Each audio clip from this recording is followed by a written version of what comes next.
Hello everybody and welcome back to OMB Reviews. I am the critic who is a cynic. Hope you're doing well, and today we'll be doing a box office update for this weekend, which, as I mentioned yesterday, is seeing a battle between Scream 5 in its second weekend of release and Spider-Man No Way Home, which has been out for 36 days in comparison, and just like the early projections were indicating, it is going to be a very close battle, as Scream on Friday made $3.7 million to Spider-Man No Way Home's $3.5 million, which, once again, is still very, very impressive for a film like No Way Home, which, as I said, has been out for 36 days at this point in time, has been out for many, many weeks, and yet continues to be one of the top earners at the box office, has not had really any competition whatsoever. Before diving into these numbers a little bit more, please make sure to smash the like button, light up that fire button if you're watching over on Odyssey, and also make sure that you are subscribed to the channel with that bell notification turned on. That way you know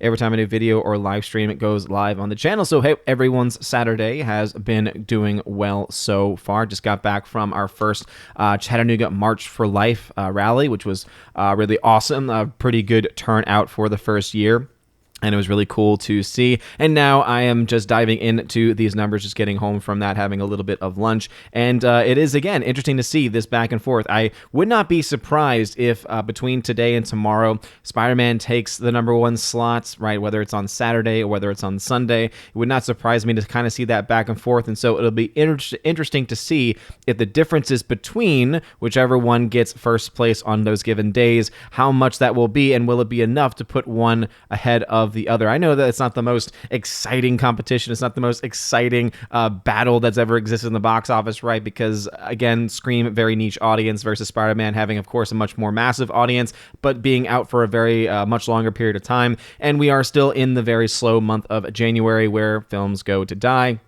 And so films like Redeeming Love, and apparently I was getting a lot of comments in my last video kind of trying to explain a little bit more about one of the other films that was set to come out this weekend. Let me see if I can try and pull that up. I might need to go over to another website. But anyway, I will pull that up in a second. Spider-Man leads, though, as you can see, quiet box office weekend as domestic cume grows to $720+ million. So again, very much on the way to reaching the $750 million here domestically. And since it's around 920, 930 in the international marketplace, there is definitely a indication that it is on pace to reach and cross the $1 billion mark before the end of its release. Still has some weeks left before it eventually leaves or has any other type of competition. It says here that Saturday AM box office update. Some studio distribution bosses used to say that moviegoing is a 52-week business. Well, that's not the philosophy this weekend, and it's even grimmer next weekend, as most of the major figured in a wake of MLK weekend in a traditional box office dead zero like January, like Omicron flying around, and that it wasn't worth the P&A to spend to put any kind of movie out there. So it's interesting how they're, again, trying to kind of trying to push in that narrative, right? Well, Omicron, etc. It's like, yeah, again, where was that narrative when Omicron was really in the peak of the news cycle and the peak of being talked about, when Spider-Man was breaking records and was having mass amounts of people, millions upon millions of people going out to see the film in the midst of especially other events, other sporting events, etc., all of which saw thousands upon thousands of people going out to see them. Again, it just seems like the only people that have any sense of fear are the people actually in the news media trying to perpetuate that fear, and the very few people that are actually buying into that fear still at this point in time, right? We're getting into the point of it being almost 3 years. It's time for people, if you have not waken up yet, to wake up to the fear-mongering that is going on. As it says here, back in the good old days, we're talking 5 years ago, post-MLK, was that time when Universal turned M. Night Shyamalan's Blumhouse horror split into an event with a $40 million start. Paramount settled for second with their Vin Diesel sequel, XXX Return of Xander Cage. The thing about movie Split, though, is not the time in which it was released, not the type of film that it was. It was the fact that it was a good film, it got good word of mouth, and therefore people went to actually go see it.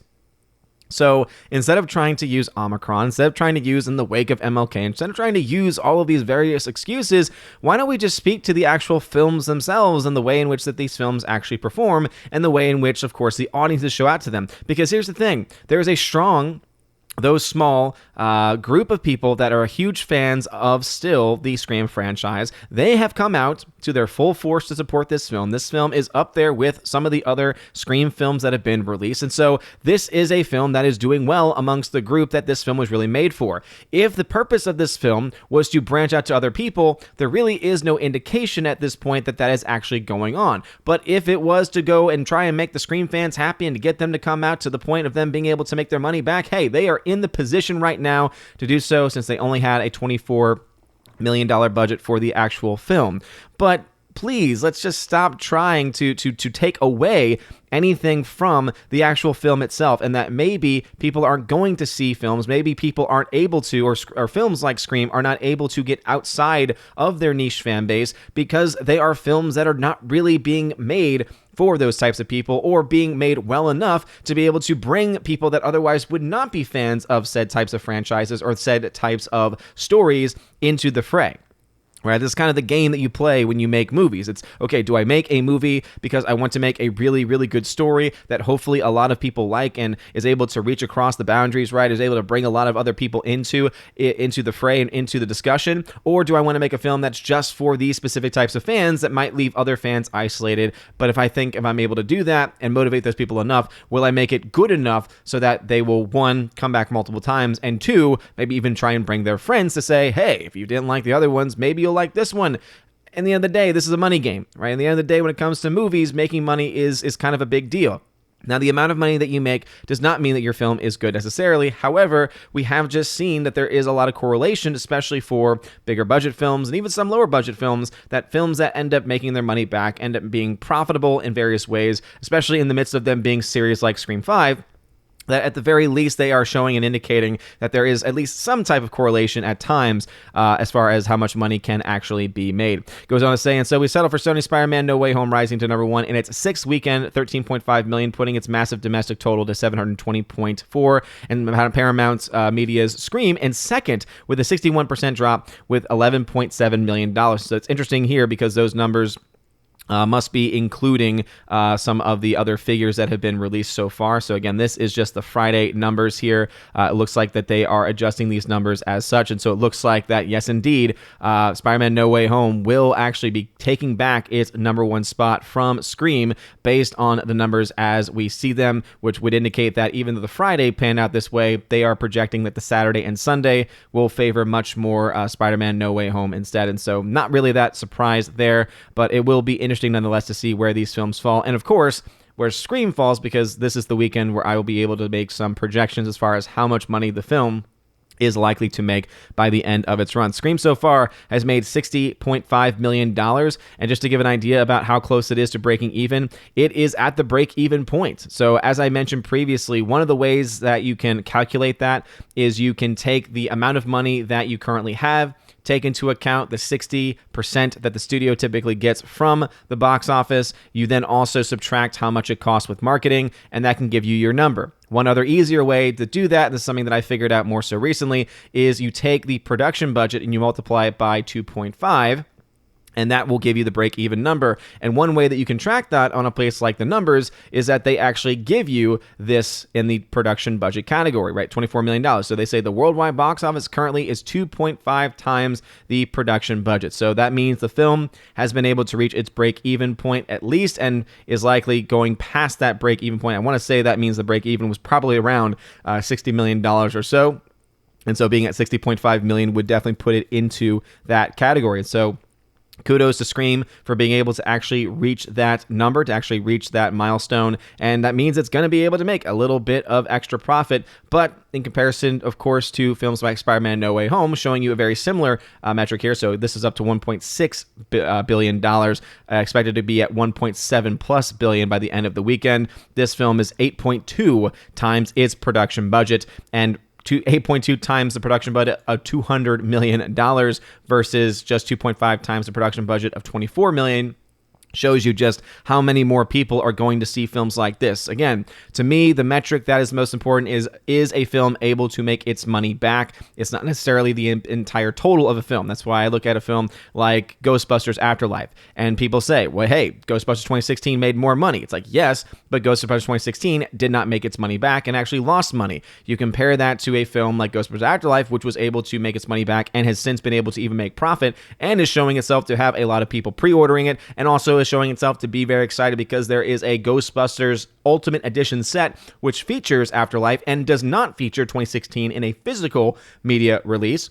They might be able to throw in one of those digital codes in there, but that just kind of reminds me of the fact that they were letting people have that movie for free. Ghostbusters 2016, the extended edition of that film for free, just if you signed up for Movies Anywhere and connected your different accounts. So likely they had a bunch of extra codes left over from movies that weren't being bought, and so it's not really a whole lot for them to print out a code and give people a free digital copy of a film that otherwise people would not actually end up seeing. So you take all of these things into account, and you see that Spider-Man, great position, made its money back, has made massive profits. Scream 5, right, despite the things that I've said about it, has been able to also break even. Again, that was something that I thought was very likely early on based on those initial numbers, even though I myself don't quite understand the fandom there. But clearly, the fandom is there in a small amount, enough to be able to make up the small budget for the film and give this film a bit of extra cash to boot. And I know that Paramount will be happy about that, as they have been really relying on this film after they made a purchase for the company that owned the rights to Scream. They were wanting to try and make money back on that purchase. So they're not going to make a crap ton back on this purchase, but hey, having a film that is profitable at this point in time is definitely something that is a lot, seemingly a lot easier said than done. But both Scream 5 and Spider-Man at least have that in common. We're talking about films that were able to make their money back, and we're talking about films that have been able to make their respective fan bases happy. Spider-Man No Way Home, though, based on these types of numbers, we can see not just is the fan base higher, but also we could see that this has the opportunity to reach out to other people in a much greater degree. Whereas with Scream 5, it has been able to reach out to its core fan demographic, has been able to make them happy, not have as much reach to get out of that. But we'll, of course, have to wait and see and make those projections tomorrow when we get the full breakdown. So what are y'all's thoughts about this? Are you surprised to see Right, Scream coming in higher on the second Friday of its release, dropping 72% from last week. No Way Home dropping 32%. Again, just kind of crazy just to think about, all those things that are going on at this point. One thing I also want to be able to bring back up, because I did mention it beforehand, was the other film that came out, The King's Daughter. So people were telling me that The King's Daughter apparently was made and ready to be released back in like 2014 or something like that. And like it was supposed to have been released several years ago, and it's just now finally actually getting released. In fact, they actually even have a production budget release for this film, so I'll actually be able to do a little bit of math on that. Though I will say, I'm going to go back and see when this film was made, and I'm going to have to, it's the only correct and it's the only fair thing to do, put the production budget adjusted for inflation to get a good idea. But you can even notice, you see that it has this rating here, the rating itself given back in 2017. So yeah, interesting that this story took so long to actually be released as such. And as you can see, no box office numbers have been indicated for it. It was only expected to make in the hundreds of thousands for the weekend. So not a very good sight for this. I would say that this is probably a guaranteed flop at this point, especially if you had interest and inflation, etc. But let me know your thoughts about this. Anything else I mentioned in the comment section down below. If you like this video, smash that like button, light up that fire button if you're watching over on Odyssey. Also, make sure that you follow me on the various social media platforms. I am on alt tech platforms, as you all know. I upload these videos to Odyssey. I upload these videos over to minds.com. I also have a presence over on Gab, which I am pushing a little bit more, people over to, because I just saw recent interviews with the leader of Gab, Andrew Torba, and also the leader of Getter, and it seems very clear that Getter is just basically trying to get a bunch of people. It's a very polished product, and it's trying to convince people to join for that reason without actually protecting freedom of speech and really limiting a lot of the things that can really happen and really be hosted there. Whereas Gab has been able to basically weather so many different storms, have its own service, and even though it's not as polished, and even though it is not nearly, I would say, as feature-rich, it definitely has a lot of things going for it, and I believe I can actually start to upload videos over there as well. So if any of that sounds interesting to you, go check me out over at Gab, over at minds.com. You can find me at OMB Reviews, as you can find me on all various social media platforms. You're amazing, beautiful people. Have a wonderful rest of your day, and as always, God bless.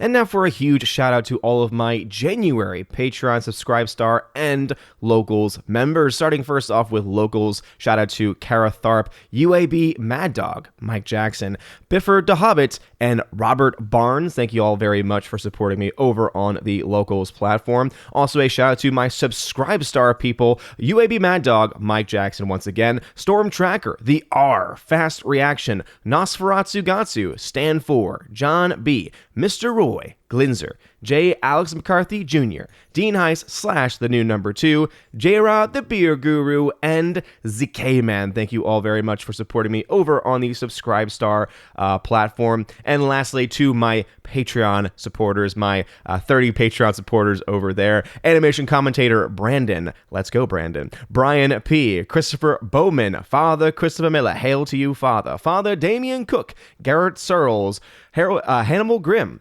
Harold Francis, Inflamed Wood, Jacob Juice, Jeffrey Toon, Joe Horn, Jonathan Carney, Gomer Kyle, 79, Lance, Laura, the Modern Major General Story, Mike Jackson, Mad Mitch Dunaway, Mondo Spieler, Mr. Peabody, On to June, Orange Hat Reviews, Out of Step with Reality, Priscilla Hall, Rosetta Ellen, Stan Andrian, Miss Martin Muses, Theodore Benden, and Tina Bojan, and of course, Tina B, the Empress of the Universe. Thank you all so very much for your love and for your support. And if you want your name shouted out at the end of every live stream and at the end of every video, please make sure that you support me over on a Patreon Subscribe Star or on Locals. Also, you get a ton of other goodies if you support at the Army of Asgard level and above. Starting at the Army of Asgard level, you get access to various giveaways that I do during the month, including various 4K titles. Many of them 4K Steelbook titles, and so if you want access to that, check out the Army of Asgard level on those platforms specifically. You also get access, once you are a Keeper the Bifrost level member, to that, plus a podcast that I do with John the Flick Pick Flickinger, where you actually get to ask us questions, and also, of course, get access to that and the library of previous podcast episodes. We're up to about 33 episodes now that we have been able to do. I think most of those episodes now at this point we've actually done it together, which has been a lot of fun. And of course, you can join at the Chosen of Valhalla live stream, Chosen of Valhalla live stream level, where you get access to not only all of those things, but also you get access to be featured on the channel once a month during the Chosen of Valhalla live stream with the other Chosen members, which is always a lot of fun. Also, during your first month, you get a free t-shirt sent anywhere in the world. You just let me know your size. Let me know the t-shirt that you want from the store over on Teespring or on TeePublic, whichever you prefer, and I will gladly send that out to you if you're at that level. Anyway, you guys are all amazing and beautiful people. Hope you all have a wonderful rest of your day, and as always, God bless.